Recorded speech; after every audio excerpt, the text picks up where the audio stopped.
तो इसका क्या रिस्पांस क्या होना चाहिए कि हम सब सर्विएंट रहेंगे इंडिया के, क्योंकि वो जो है एक वर्ल्ड पावर है अपने हिसाब से, तो हम हर चीज़ उनकी मानते जाएंगे।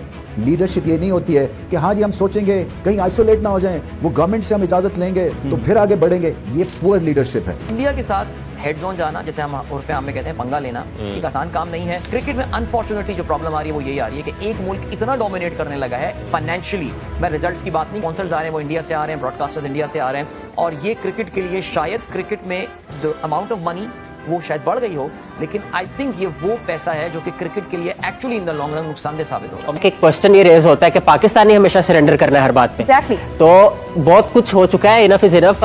इसमें कोई एलिबाई नहीं है कि पाकिस्तान से ये छीने जाएंगे। आगे खदशा ये कि ऑस्ट्रेलिया शायद ना आए कि पाकिस्तान के साथ पूरी दुनिया मिलकर क्या कर रही है। फैसल प्रिंस साहब रब्ता किया और उनको यकीन दिलाने की कोशिश की कि पाकिस्तान एक सेफेस्ट मुल्क है और हमारी सिक्योरिटी एजेंसीज बेहतरीन सिक्योरिटी टीम को प्रोवाइड कर रही हैं, लेकिन जाहिर है उनका 5 आइज पर ज्यादा ट्रस्ट था, वो एक इत्तेहाद बना हुआ है इंटेलिजेंस शेयरिंग का, तो वो नहीं मानी। पाकिस्तान ने तो किरदार अदा करने की कोशिश की। हम तो बता रहे होते हैं भाई सिक्योरिटी का कोई मसला नहीं है, लेकिन उधर क्या मैसेज जा रहा है कि देखो भाई ये कह रहे हैं कि सिक्योरिटी का मसला नहीं है, लेकिन वो देखो बन्नू में जो है वो अटैक हो गया, 8 से 9 जवान इनके अपनी जान से हाथ धो बैठे हैं। तो कहने का मकसद यह है कि इस तरह से हमारा जो चैंपियन ट्रॉफी का केस है ना वो खराब। खबर आती है कभी यहाँ अटैक कभी वहाँ अटैक। ये वीडियो आपने अभी देखा जिसमें पाकिस्तान के पूर्व क्रिकेटर हो, पाकिस्तान के आज के क्रिकेटर हो, या फिर पाकिस्तान की मीडिया हो, जिस तरह से चिल्ला रही है कि अगर इंडिया पाकिस्तान में चैंपियंस ट्रॉफी खेलने नहीं आया तो हम भी 2026 में जो T20 वर्ल्ड कप इंडिया में होने वाला है उसमें शामिल नहीं होंगे, या आज ही हम डिक्लेयर करेंगे। दोस्तों, ऐसा कहा जाता है कि अगर इंडिया पाकिस्तान की मैच अगर पाकिस्तान में नहीं हुई, या फिर पाकिस्तान में अगर इंडिया नहीं गया, तो पाकिस्तानी क्रिकेट बोर्ड को, पीसीबी को लगभग $200 मिलियन का लॉस होगा। हाँ मित्रों, $200 मिलियन। मतलब आप सोच सकते हो कि $200 मिलियन जिस पाकिस्तान के पास प्लेयर्स को देने के लिए पैसा नहीं है। आपने देखा होगा कि आईसीसी ने जब चैंपियंस ट्रॉफी पाकिस्तान में होने वाली है, ये जब शेड्यूल हुआ तो उसके बाद आईसीसी ने ग्राउंड का मुआवजा करने के लिए आईसीसी की टीम वहाँ पे गई, और आईसीसी को उन्हें बताना पड़ा कि जिस तरह की मंडप डेकोरेशन, मतलब शादी में होने वाली जो चेयर रहती है, उस तरह की चेयर जो आपने ग्राउंड में ला के रखी है वो चेयर हटानी पड़ेगी। आपको सारे ग्राउंड का रिनोवेशन कराना पड़ेगा, आपको सारे ग्राउंड की कंडीशन अच्छी करनी पड़ेगी, ताकि ये जो मुकाबला या ताकि यहाँ पे जो चैंपियंस ट्रॉफी होने वाली है उसका स्टैंडर्ड बना रहे, लोगों के लिए सुविधा हो, और आने वाली पब्लिक जो देश या विदेश से आती है उनके लिए आपको सुरक्षा भी देनी पड़ेगी। इसके ऊपर पाकिस्तानी बोर्ड का जो खर्चा होने वाला है वो लाजवाब है मित्रों। पाकिस्तान के पास इतने पैसे नहीं है जितना आईसीसी उन्हें रिकमेंडेशंस देके गई है, या फिर चेयर चेंज करने की बात हो, या फिर ग्राउंड में रिनोवेशन करने की बात हो, या फिर प्लेयर की सुरक्षा की बात हो।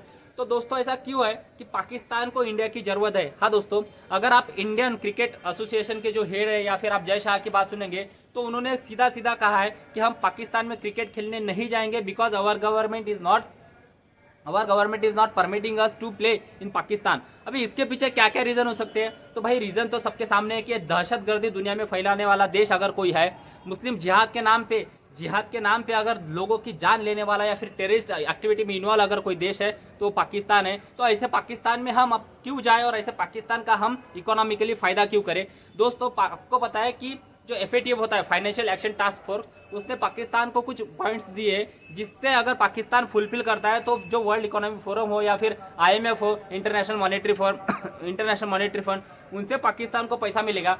लेकिन दोस्तों, क्रिकेट ये इतना बड़ा सट्टा है, क्रिकेट ये इतनी बड़ी गेम है, और जब खास करके इंडिया और पाकिस्तान टीम एक दूसरे के साथ भिड़ती है तो उसका जो रेवेन्यू जनरेट होता है दोस्तों, तो पाकिस्तान आने वाले IMF का जितना कर्जा पाकिस्तान IMF से मांग रहा है उतना मनी पाकिस्तान के इकोनॉमी में इन्फ्यूज हो जाएगा। सिर्फ एक मैच इंडिया वर्सेस पाकिस्तान अगर पाकिस्तान में खेली जाती है, और आगे की मैच तो छोड़ ही दो, अगर पाकिस्तान फाइनल में क्वालिफाई होता है या फिर सेमीफाइनल में क्वालिफाई होता है, इंडिया में सेमीफाइनल या फाइनल में क्वालिफाई होता है, उसके बाद का रेवेन्यू तो छोड़ ही दो।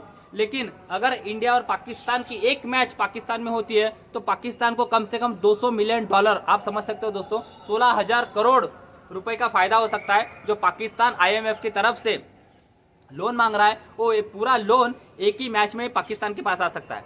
अब इंडिया की टीम वहाँ पे क्यों जाना नहीं चाहती? तो दोस्तों, आपको पता होगा कि पिछले कुछ दिनों में जिस तरह के अटैक हमारे इंडियन आर्मी के ऊपर हुए, लगभग 2 महीने में 12 इंडियन जवान पिछले 2 महीने में 12 इंडियन जवान शहीद हुए। पाकिस्तान का एक ही मोटो है, will cut India into the 1000 pieces. आपको पता होगा कि 1971 वॉर के बाद में जिस तरह के पाकिस्तान ने अपनी पॉलिसी बदली है, और पाकिस्तान को जब से पता चला कि भाई हम इंडिया को सीधे मुकाबले में नहीं हरा सकते, तो बैकडोर एंट्री का इस्तेमाल पाकिस्तान ने करना शुरू किया। वो बैकडोर एंट्री क्या होती है? तो टेररिस्ट को ट्रेन करो, जिहादीज को ट्रेन करो, और जिहादीज और टेररिस्ट को इंडिया में भेज के आतंकवादी घटनाओं को अंजाम दो। उसमें इंडिया के सोल्जर्स की जान जाती है, इंडिया में अराजकता का माहौल बनता है।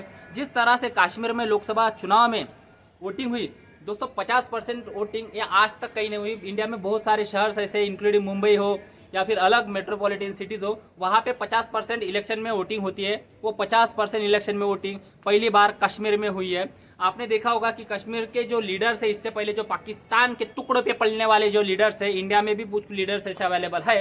इंडिया में भी जो लीडर्स घर के भेदी लंका डा है, जो जयचंद इंडिया में अवेलेबल है, वो लीडर जो पाकिस्तान के हमेशा समर्थन करते हैं या फिर पाकिस्तान से टॉक या बातचीत की बात हमेशा शुरू रखने की बात करते हैं। पाकिस्तान की नल्ली निहारी और बिरयानी खाए हुए उनको बहुत दिन हो गया। उनको लगता है कि 2014 के बाद पाकिस्तान में जाके नल्ली निहारी और शाही भोज का अवसर उन्हें मिला नहीं, वो अवसर उन्हें मिलना चाहिए। पाकिस्तान हमारे सोल्जर्स को मार रहा है और वो चाहते हैं कि हम पाकिस्तान से बात करें, पाकिस्तान से एंगेज करें। भाई एंगेज उसी से किया जाता है जो बात सुनना चाहता है, एंगेज उसी से किया जाता है जो बात समझना चाहता है, एंगेज उसी से किया जाता है जो बात का समर्थन करता है या फिर अपना निगोशिएशन या फिर डायलॉग टेबल पे करता है, ना कि गोलियों की बरसात से। दोस्तों, रियासू का कांड पता हो, जिसने जो श्रद्धालु की बस जा रही थी उस पर टेररिस्ट अटैक हुआ। मैं नहीं कहूँगा कि उसमें हिंदू मरे, उसमें अलग अलग जाति के जो लोग बैठे थे वो लोग मरे, क्योंकि इंडिया में हिंदू धर्म और या हिंदू खुद को कहना लोगों को शर्म आती है। इस चीज़ में हमें ये पता चला है, मतलब हमें आपको दिखा है कि लोग सेकुलर खुद को कहना पसंद करते हैं, ना कि एक हिंदू। तो हिंदू मैं नहीं कहूँगा, अलग अलग जाति के लोगों पे जो हल्ला हुआ, श्रद्धालु की बस के ऊपर जो अटैक हुआ, उसमें जो श्रद्धालु की डेथ हुई, अलग अलग आपने अभी कठुआ में देखा या फिर जो अलग अलग जगह पे आर्मी कैंप या आर्मी बसेस पे जो अटैक हुआ, उसमें जो हमारे जवान शहीद हुए, दिन रात हमारे लिए जो बॉर्डर पे लगे हुए हैं ताकि हम चैन से सो सके, वो जवान शहीद हुए, वो किसने किया? तो वही टेररिस्ट है, वही ऑर्गेनाइजेशन है, वही जैश ए मोहम्मद है, वही जिहादी माइंडसेट के लोग हैं जो पाकिस्तान से बॉर्डर पार करके इंडिया में आते हैं। और इंडिया के कुछ जो घर के जो मतलब ताट में छेद, जो प्लेट में छेद करने वाले, जिसी ताट में खाएंगे वही प्लेट में छेद करने वाले जो इंडिया के रहकर इंडिया के गद्दार इंडिया में बैठे हुए, उनके लोग, उन लोगों के हिसाब से या फिर उन लोगों के सपोर्ट से जो इंडिया में टेररिस्ट अटैक कराए जाते हैं, जिस तरह से हमारे सोल्जर्स पे अटैक कराए जाते हैं, उसमें हमारे जो सोल्जर शहीद हुए उनको शत शत नमन है। बट दोस्तों, ऐसे कंडीशन में पाकिस्तान के साथ नो टॉक पॉलिसी ही बेटर है। अगर आप सोचोगे कि पाकिस्तान की हेल्प करे, पाकिस्तान के साथ एंगेज करे, तो पाकिस्तान अपने आप ही अच्छा हो जाएगा। कि यार पाकिस्तान को लगेगा कि भाई हमारी इकोनॉमिक कंडीशन इंडिया की वजह से अच्छी हो रही है, तो हम इंडिया के साथ अच्छे रहे या फिर वहाँ पे हम टेररिस्ट अटैक ना करें। ये जो भी पैसा पाकिस्तान की इकोनॉमी में इन्फ्यूज़ होगा, वो पैसा फाइनली एक ही चीज़ के लिए इस्तेमाल होगा, इंडिया में अराजकता फैलाने के लिए, इंडिया में दहशतवादी घटनाओं को अंजाम देने के लिए, इंडिया में टेररिस्ट अटैक प्लान करने के लिए। क्योंकि आपको पता है दोस्तों, पाकिस्तान या फिर Muslim don't believe in nation state, they believe in Muslim उम्मा। मैं हमेशा कहता हूँ 1947 में जब महामानव डॉक्टर बाबा साहब अम्बेडकर इन्होंने नेहरू को कहा था कि अब अगर इन्होंने धर्म के नाम पे देश अलग मांग ही लिया है तो पूरी पॉपुलेशन ट्रांसफर करो, लेकिन तुष्टिकरण की राजनीति पे जीने वाली कांग्रेस और तुष्टिकरण के राजनीति के प्रणेता जो इंडिया में थे जवाहरलाल नेहरू जी, उन्होंने कहा नहीं, we are a secular state. भाई सेकुलरिज्म का अर्थ तुष्टिकरण नहीं होता है। जिस तरह की भाषा, जिस तरह का अराजकता इंडिया में फैल रही है या फिर पूरे दुनिया में फैल रही है, आप देख रहे हो कि जिस तरह की तोड़फोड़, जिस तरह की पूरा जाल जलन इंडिया में चल रहा है या फिर अलग अलग देशों में चल रहा है, जिस तरह से इन्होंने पूरा माफिया राज फैला रखा है, उस माफिया राज को अगर कम करना है तो ईंट का जवाब पत्थर से देना पड़ेगा, क्योंकि जहर ही जहर को काटता है। अगर आप गांधी बन के रहोगे कि आप एक मारोगे तो हम दूसरा गाल आगे करके देंगे ताकि आपको एक दिन हम पे दया आ जाए, तो ये होने वाला नहीं है दोस्तों। ईंट का जवाब पत्थर से देना पड़ेगा। ना क्रिकेट में हम उनके साथ निगोशिएशंस करेंगे, ना क्रिकेट में हम उनके साथ कॉम्प्रोमाइज़ करेंगे या फिर कोलैबोरेट करेंगे, ना हम बॉलीवुड में उनको आने देंगे, ना हम IPL में उनको आने देंगे, ना हमारे डांस म्यूज़िक शो जो भी होते हैं इनमें आने देंगे, क्योंकि ये वही जिहादी माइंडसेट के लोग हैं जो यहाँ से पैसा ले जाके वहाँ पे देंगे और वहाँ पे जाने के बाद वो पैसा किस लिए इस्तेमाल होगा हमें आप सबको पता है। वो पैसा होगा टेररिस्ट एक्टिविटी के लिए यूज़ होगा। अलग अलग चीज़ों के लिए यूज़ होगा, जिसमें सिर्फ इंडिया का ही नुकसान होगा। तो दोस्तों, इंडिया ने जो फैसला लिया है कि पाकिस्तान में हम क्रिकेट खेलने नहीं जाएंगे, वो फैसले पे इंडिया ने रहने को होना, वो फैसला बिल्कुल सही है। पाकिस्तान में जाने की ज़रूरत नहीं है। Pakistan needs us, we don't need Pakistan. हम पाकिस्तान से नहीं खेलेंगे। यूएई जैसी एक जगह निकालो या फिर श्रीलंका।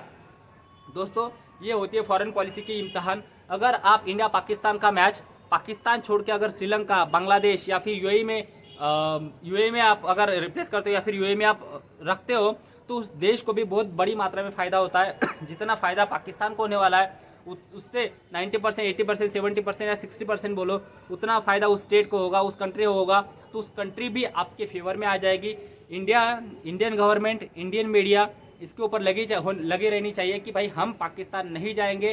पाकिस्तान अगर वर्ल्ड कप खेलने आता है इंडिया में तो ठीक। और दोस्तों, पाकिस्तान की इतनी औकात नहीं है, फिर से कह रहा हूँ, पाकिस्तान की इतनी औकात नहीं है कि आईसीसी के आदेश के बावजूद पाकिस्तान इंडिया में वर्ल्ड कप खेलने ना आए और इंडिया में T20 वर्ल्ड कप ना हो। इंडिया में T20 वर्ल्ड कप होगा, इंडिया में पाकिस्तान भी होगा, क्योंकि पाकिस्तान को पता है अगर हम इंडिया में नहीं गए, जो आईसीसी जिसका 70% रेवेन्यू बीसीसीआई जनरेट करती है, बीसीसीआई की वजह से 70% जनरेट करती है, और आईसीसी के आने वाले जो चेयरमैन है अगर जय शाह साहब बनते हैं तो पाकिस्तान में इतना दम नहीं है कि इंडिया में जो वर्ल्ड कप होने वाला है उसके लिए ना कहे। आज ना कहेंगे, कल ना कहेंगे, परसों ना कहेंगे, वर्ल्ड कप के पहले दिन तक ना कहेंगे, और वर्ल्ड कप के दिन मैच खेलने के लिए ज़रूर आएंगे, क्योंकि उनकी मजबूरी है दोस्तों इंडिया में आना, इंडिया में रहना और इंडिया में खेलना। क्योंकि उन्हें पता है अगर हम इंडिया के क्रिकेट को छोड़ने की बात करेंगे तो हम दुनिया में आइसोलेट हो जाएंगे।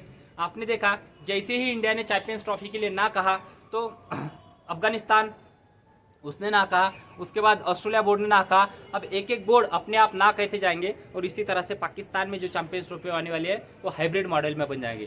तो आपको मेरा वीडियो कैसा लगा ये प्लीज़ कमेंट बॉक्स में बताएं, और मेरे चैनल को लाइक, शेयर और सब्सक्राइब करिएगा। Thank you.